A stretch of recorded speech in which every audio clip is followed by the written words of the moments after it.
video, I'm going to answer your questions. Any questions you have, this can be about investment, finance, anything coronavirus related, economy related, better understanding of owner's earnings and begin to use it yourself and evaluate companies yourself. How to think in probabilities, not certainties. And that's essentially what you have to do as investors. Today I'm going to show you everything about owner's earnings, how to calculate it, why it's so important, what goes into it, why it's one of Buffett's favorite metrics to use, how I use it to evaluate every single company I look at. Talking about specific value investing concepts and techniques. We're going to talk about why you must read company financial reports and why you cannot just rely on the numbers.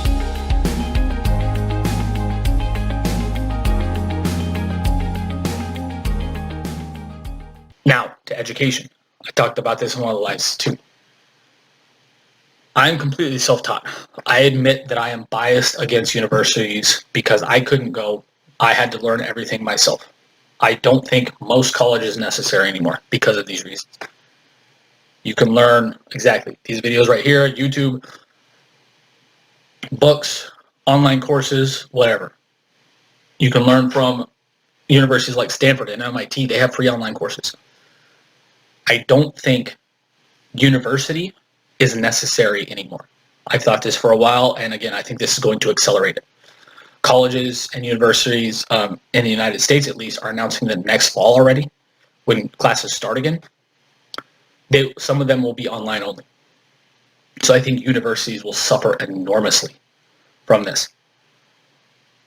Will people remain in their house and learning pretty much on their own, other than kind of via teacher interaction? And will they continue paying $40,000 to $120,000 for essentially a piece of paper when they're not getting in-person interaction, when they're not getting the college experience potentially if this goes on for a long time, when they're not getting any of these things? Will they continue paying these huge amounts of money to go to college? I don't know. I mean, college, again, I'm biased against it, I admit. But for most professions, it doesn't make sense to me anymore. You can learn everything I learned about value investing online, either free or paid via books and stuff. There was no courses when I started learning about value investing. There are now, but there weren't when I started. It was pretty much you search Google and you read books and you figure out stuff on your own. That was it. There wasn't even valuation courses to the most part. There wasn't actual valuation courses and training like I teach and do. There was none of that. I don't think, unless you want to be a doctor, a nurse, maybe an engineer, maybe a lawyer, I don't think, other than that, off the top of my head, I can't think of a necessary profession that would need in-person kind of one-on-one or one-on-many teaching. I honestly can't. I'm sure there are some, and I'm sure maybe some of you guys have some ideas, but other than that, there's maybe a handful that need in-person stuff anymore. You can learn everything you want online now. I think this will massively, again, this has been happening for years, probably decades, where universities have continued to decline because their costs are going up and their benefits aren't, there's no longer a benefit economically even to go to college. And I don't remember the exact numbers, but I talked about this in that video as well, is the college wealth premium in the United States has disappeared. Essentially, it used to be if you went to college, you earned like 75% more than your colleagues who didn't go to college. Now it's down to like 20%.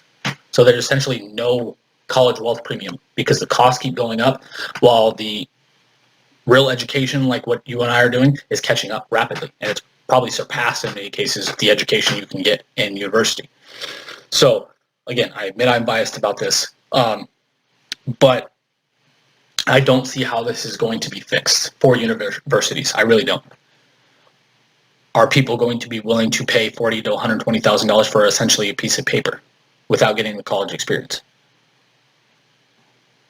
I don't know. I don't think so personally, but I could be wrong about this. In terms of kindergarten through 12th grade, I think when schools are kind of officially open again, I think people will go back to school in large mass because, frankly, I mean, they need to because parents have to work. But again, if parents are working from home, there may be some kind of balance here that needs to be figured out. I don't know what the balance is. but I think kindergarten through 12th grade will be changed less rapidly than university education by this. I think university education, again, is going downhill fast in terms of how they are reacting to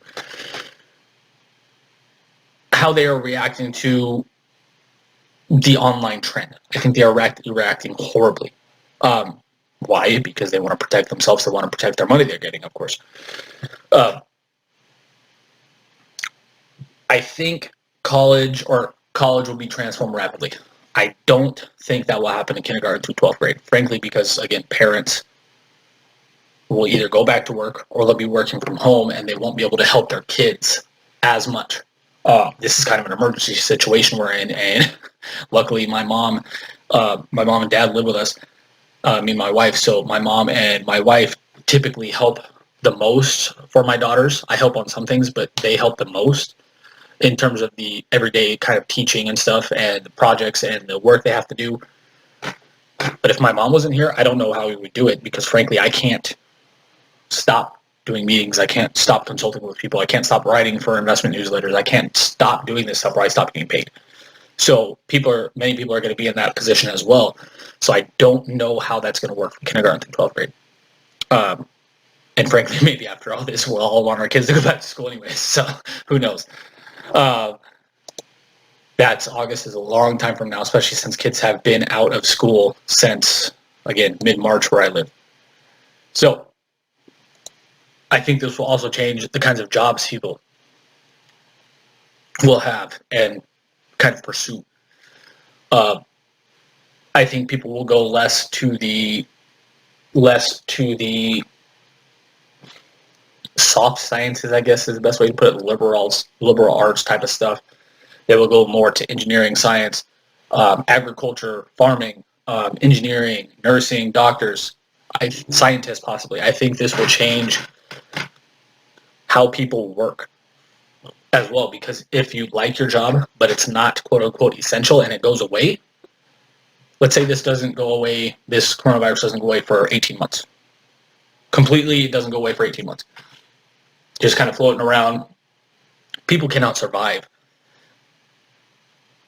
for 18 months if they can't make money. They're going to have to figure out some way to make money, even if it's not their ideal way to make money. So I think this is enormously going to change how people work, enormously, over time. Again, I think this will... So my generation, a lot of kids went into the military because of 9/11. I think this will change how people in, again, maybe my kid's generation, view jobs and work and professions and how to make money. Because if, again, we're seeing 37 million people alone in the United States unemployed right now. 120 plus million in India. These similar numbers worldwide for people who are quote-unquote deemed non-essential, which I dislike that terminology enormously. But that's what the terminology is. I think more people will go to these things I just mentioned. And frankly, that might be a good thing, because if we have more people in science and math, we can innovate more. I don't think if more people go to finance,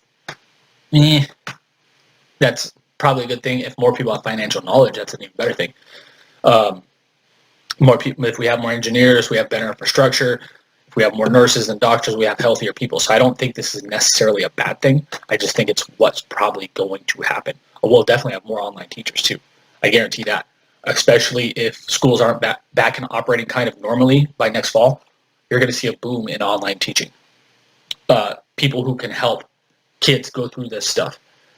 You're going to see a boom in that. I would almost guarantee, if we're still kind of dealing with this at this level that we're dealing with at today, in, let's say, August, September timeframe, I think you're going to see a huge boom in online teaching, because people, again, they will be back to work, or they will be needing to work from home, and they won't be able to teach their kids as much. So that may be an opportunity as well if you are a teacher. Another thing that's changing the way we work is, again, this has been coming for years, is AI, robotics, and automation. AI, robotics, and automation will take away a lot of the repetitive jobs, a lot of the manual labor jobs in time, or probably over the next 20 years, it's going to happen. Some people think sooner, some people think later. I would probably put it about 20 years is when it's already begun, but when it kind of happens in mass. I think this is going to happen within 20 years. So a lot of these jobs are going to go away. So this would also free up people to have teaching jobs and do stuff with creativity, engineering, architecture, science, math, technology, all that kind of stuff. So, and again, this has already been coming. So this is just going to accelerate this, like I've been talking about this other stuff. This will change how we're entertained. If you like sports, you're probably going through major withdrawals right now because there's nothing on TV. It's no baseball, it's usually baseball season, no soccer season, no golf, no hockey, no basketball, and potentially if football is either canceled or postponed starting in August, September timeframe, there won't be any football either. In the United States and worldwide, sports are enormously important. Not only kind of just as a general entertainment perspective and getting together with friends, but people like sports. They like cheering for their team. They like going to games. They like tailgating, all this kind of stuff. This will enormously change how we are entertained. Unless, again, this is fixed, this coronavirus stuff is fixed pretty rapidly. I don't know how you can play football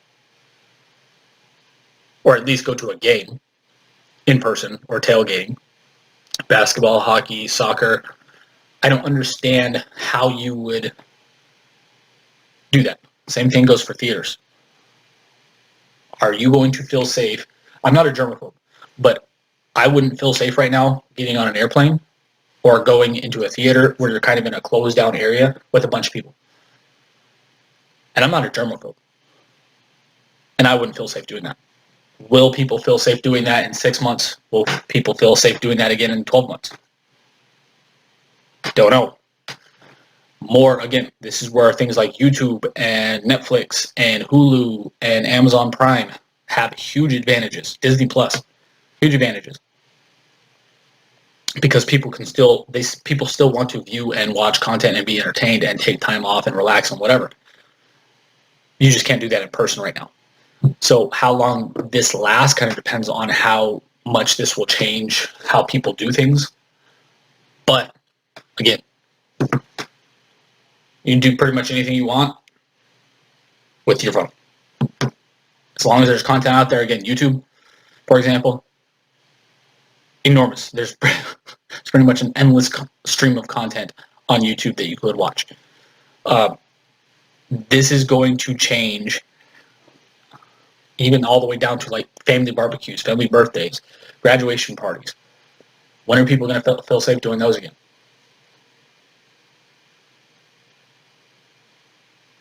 I don't know. I don't have the answer to that.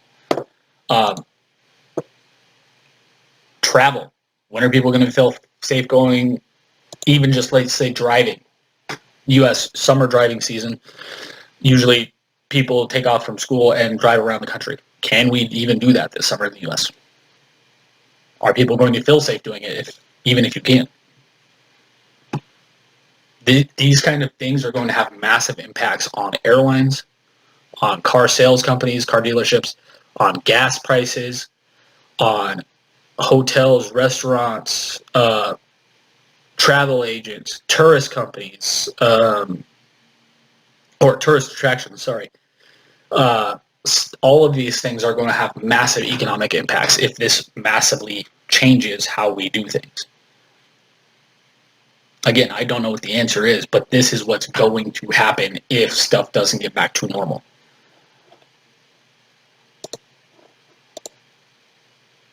Malls. Malls is another one. When are people going to feel safe going to malls again? Don't know, which is going to affect retailers, which is going to affect clothing stores, which is going to affect food courts, which is going to affect all the other stores in a mall. I think this also has the potential to change how people or where people live. People in pretty much over the last 100, 150 years worldwide have been moving more to cities because that's where most of the jobs are. That's where the best education is. Typically, that's where the most opportunity is. That's where the most stuff to do is. Could this transform where people are wanting to live? If more people can work from home and they don't have to commute an hour, hour and a half, 2 hours into an office, will they live somewhere they want to live, in the suburbs or in a rural area if they want to? Which, again, that will affect city infrastructure, city jobs, technology, all this kind of stuff, frankly. That will, if people start moving to rural areas or more suburban areas and out of cities, this will enormously change how we live, where things are located. Again, the commercial real estate would be in trouble in cities if people move out en masse. With more and more people working from home, I think this is likely because then again, they won't have to live. As long as I have an internet, I can literally work anywhere in the world I want, for example. The technology is available to do all of this now. It has been. When I went to Spain last year and Dubai last year, I brought my computer and I worked from there a little bit. While I was in Spain, I worked pretty much the whole time I was in Dubai. Whole time when me and my family went to San Diego last year, I worked, or I had my computer. I didn't work much, but I had the internet and I was available to work if I needed to be. If you have the internet and you have a computer, you have the ability to work anywhere in the world you want. So will people move out of cities? Another possibility, again, that has wide-ranging potential effects that many people won't think about. And again, I'm not saying any of this is good or bad. I'm saying this is stuff that could happen. So what's going to kind of power all of this? More people working from home, less people working in offices, more kids doing schoolwork online, all the way from kindergarten through 12th grade, or kindergarten through university, people working from anywhere in the world. What is kind of going to power this? 5G technology and the Internet of Things and sensors.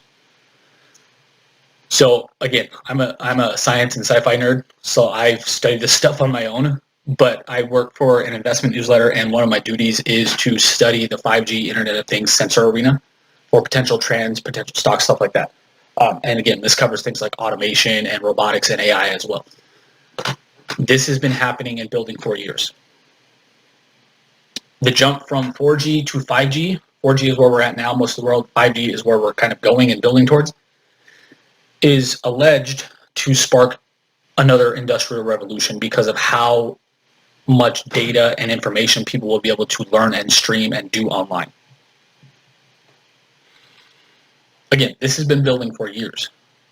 And this, I think this coronavirus pandemic and the economic devastation is going to accelerate this enormously.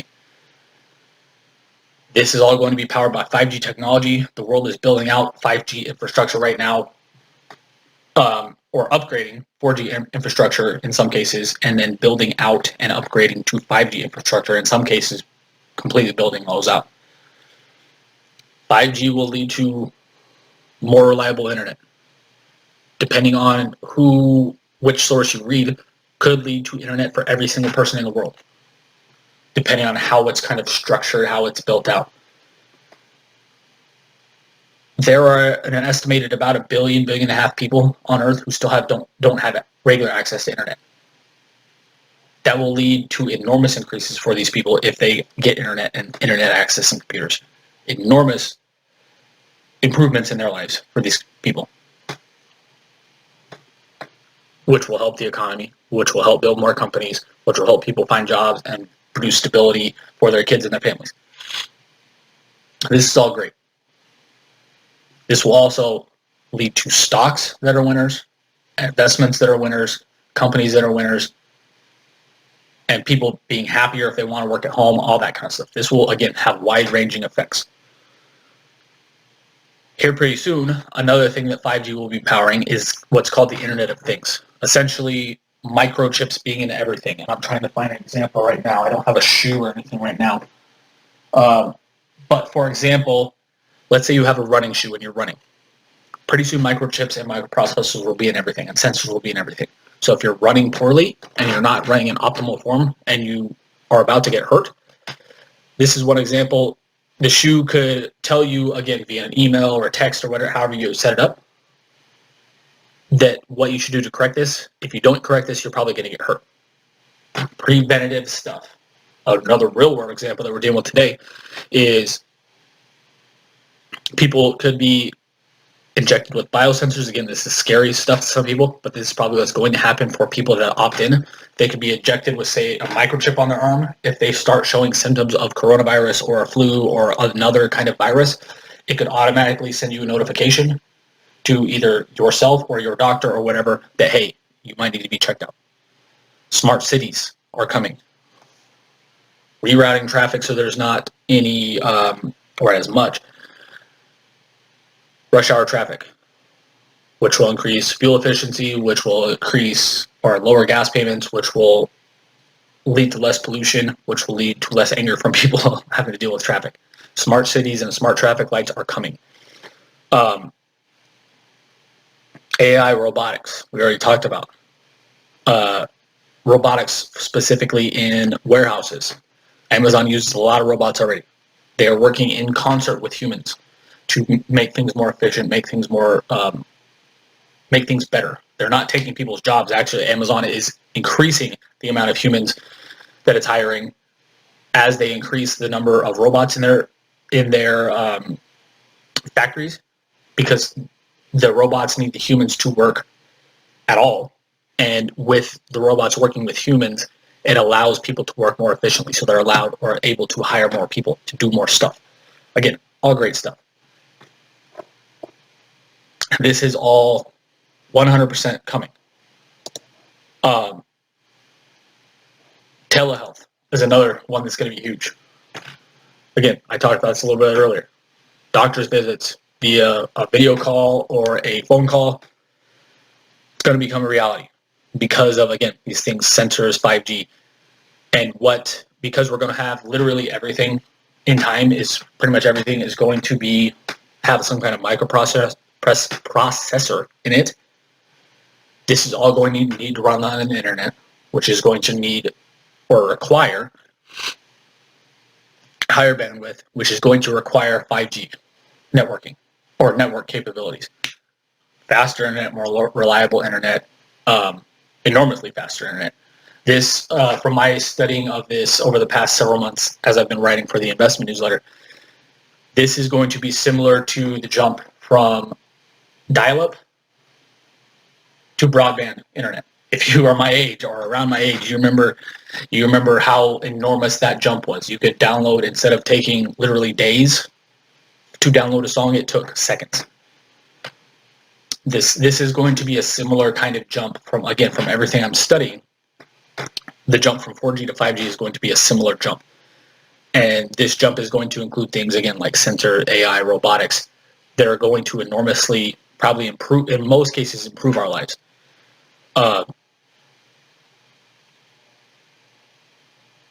I don't know what is going to happen in the next few months or even few years with this coronavirus pandemic and the economic devastation that's going to cause. But there is good news happening. Our lives are going to continue to improve. Our lives are going to continue to get better. Our opportunities are going to continue to increase, and we're going to have opportunities to do more of what we like doing instead of what we have to do. All of this stuff, in my opinion, is coming. Yes, I'm an optimist. Yes, I like to see the best side of things pretty much 100% of the time. But based on my research, this stuff it's been building for years, and I think this coronavirus pandemic and the economic devastation that's still to come is going to accelerate these things. And again, for the most part, probably a lot of it is going to lead to less pollution, better lives, more money, and more doing of what you like doing instead of doing what you have to do. I'd love to hear your thoughts. I'm sure there's a lot here and here that we covered. I wish I could answer your questions on this. Again, I apologize about the Facebook issue. I'll try to get that fixed by next week. But I hope this made sense. I hope this optimistic video was better than some of the more recent videos I've done where it's just been bad. And again, it's the economic news and the health news is horrible, and it's going to get worse. But this is kind of the bright side of things here. I want to talk about this today instead of talking about the continued bad stuff that's happening. I want to talk about this stuff today, because I think it'll help you more. Because this is real stuff that you can kind of think about or research or look forward to, or stock opportunities you could potentially look into, stuff like that. Plus, it's just nice to talk about happier stuff every once in a while. So I hope this helped. I'd love to hear your thoughts on this in the videos or in the section below. If you're watching on YouTube, make sure to like, love, share, subscribe, and hit the notification bell so you're notified anytime we release a new video, and releasing new videos all the time. Again, if you are watching or plan to watch on Facebook, I apologize. I'm going to try to get that issue fixed by next week. And frankly, I'd love to hear your thoughts on all of this, because again, I covered a lot of stuff, and a lot of people haven't even heard of before, the 5G Internet of Things stuff, the sensor stuff specifically. And my thoughts on what's to come in the future for education and how we work and stuff like that. It's a little bit different than not only the stuff I usually talk about, but then most people are talking about right now as well. So I'd love to hear your thoughts on this. And thanks for watching. Have a great day. Talk soon.